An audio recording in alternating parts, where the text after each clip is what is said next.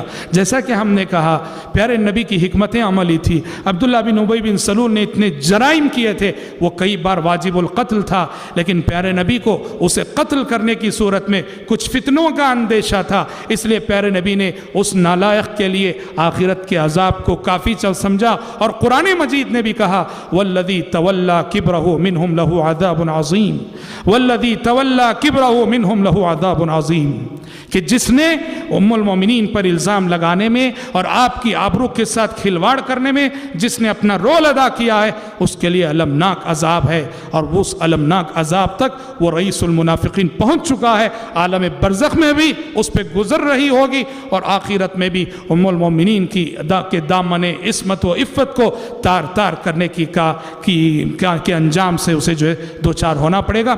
حضرات، مدنی زندگی میں ایسی بہت ساری شرارتیں تھیں، بہت ساری شرارتیں تھیں منافقین کی، اور پیارے نبی صلی اللہ علیہ وسلم نے ایک حکمت عملی کے تحت منافقین کے نام چھپا رکھے تھے۔ آپ صلی اللہ علیہ وسلم نے عام صحابہ میں اعلان، چند منافقین تھے، ہر صحابی جانتا تھا، عبداللہ بن ابی منافق ہے، سب جانتے تھے، لیکن چند تھے، چند منافقین جن کے بارے میں آپ نے صرف چند صحابہ کو بتا رکھا تھا۔ حذیفہ بن یمان، حذیفہ بن یمان صاحب السر تھے، وہ رازدار رسول تھے، وہ پیارے نبی نے انہیں منافقین کی صفات بتا رکھی تھی کہ فلاں منافق ہے، فلاں منافق۔ اسی لیے حدیث و بعض تاریخی روایتوں میں آتا ہے عمر بن خطاب جا کے حذیفہ بن یمان سے پوچھتے تھے، حذیفہ منافقین کی جو لسٹ تمہارے پاس ہے کہیں اس میں میرا نام تو نہیں ہے؟ اللہ اکبر! نفاق سے اتنا ڈرتے تھے صحابہ، نفاق سے اتنا ڈرتے تھے صحابہ رضی اللہ عنہم وارضاہ۔ اور پیارے نبی نے یہ جو عام نام منافقین کے نام جو نہیں بتائے سب کو، اس کے پیچھے ایک حکمت عملی یہ نظر آتی ہے کہ خود قرآن مجید کے بیان سے پتہ چلتا ہے کہ جو کبھی منافق کے تھے آگے چل کے وہ توبہ کر کے صادق الایمان بن گئے، ان میں سے بہت سارے۔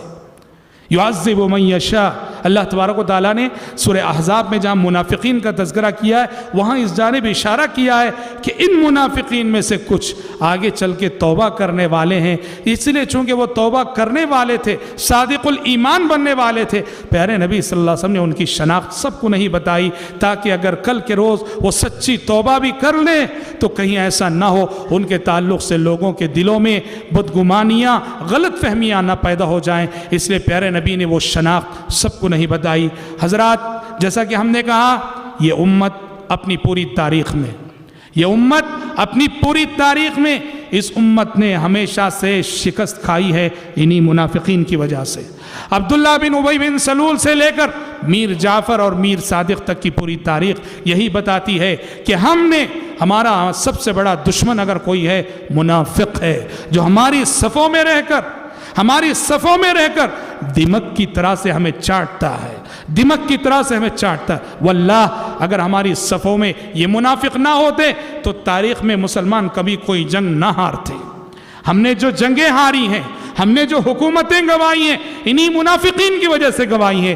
آپ بنو عباسیہ کی حکومت جو ختم ہوئی، دیکھو کہ کون اس کے پیچھے، ایک منافق جو شیعہ تھا، ابن العلقمی جو منافق تھا، شیعہ تھا اور سنی حکومت میں وزیر بنا تھا، اس نے جو تاتاریوں کے ساتھ ساز باز کر کے ہلاکو خان کو بغداد میں آنے کا راستہ ہموار کیا، پوری پلاننگ اس نے اس کو دی۔ یہ امت ہمیشہ سے شکست کھائی منافقین سے۔ ٹیپو سلطان کی تاریخ بھی یہی بتاتی ہے کہ ٹیپو سلطان انگریز سے شکست کھائے اسی منافق کی وجہ سے اور اسی منافقانہ کردار کی وجہ سے۔ علامہ اقبال نے کہا جعفر از بنگال صادق از دکن، جعفر از بنگال صادق از دکن، ننگے ملت ننگے دین ننگے وطن۔ بنگال کا جعفر اور دکن کا صادق یہی ہیں جو گھر کے بھیدی ہو کر ہماری لنکا ڈھاتے ہیں، اور ایسے ہی لوگوں کی وجہ سے امت مسلمہ نے ہمیشہ بہت نقصان اٹھایا ہے۔ اور یہی وجہ ہے کہ قرآن مجید کہتا ہے ان المنافقین فی الدرک الاسفل من النار، ان المنافقین فی الدرک الاسفل من النار۔ کل جب حشر کی عدالت قائم ہوگی، انسان جہنم میں ڈالے جائیں گے تو جہنم میں سب سے سخت عذاب انہی منافقین کو ہوگا۔ ابو جہل سے بدتر عذاب، ابو لہب سے بدتر عذاب، نضر بن حارث سے بدتر عذاب عبداللہ بن ابی بن سلول اور اس کے کارندوں کو ہوگا اور اس کے ساتھیوں کو ہوگا، اور تاریخ میں جو بھی اس طرح کا منافقانہ کردار رکھتے ہیں سب سے سخت عذاب انہیں ہوگا۔ رب العالمین سے دعا ہے کہ رب العالمین ہم سب کو، آپ سب کو اور امت مسلمہ کو ایسے منافقوں کی شرارتوں سے، ایسے منافقوں کے خطرات سے رب العالمین بچائے، حفاظت فرمائے۔ انشاءاللہ تعالی آنے والے 4 دنوں میں ہماری گفتگو اور بقیہ 4 اہم موضوعات پر ہوگی انشاءاللہ تعالی۔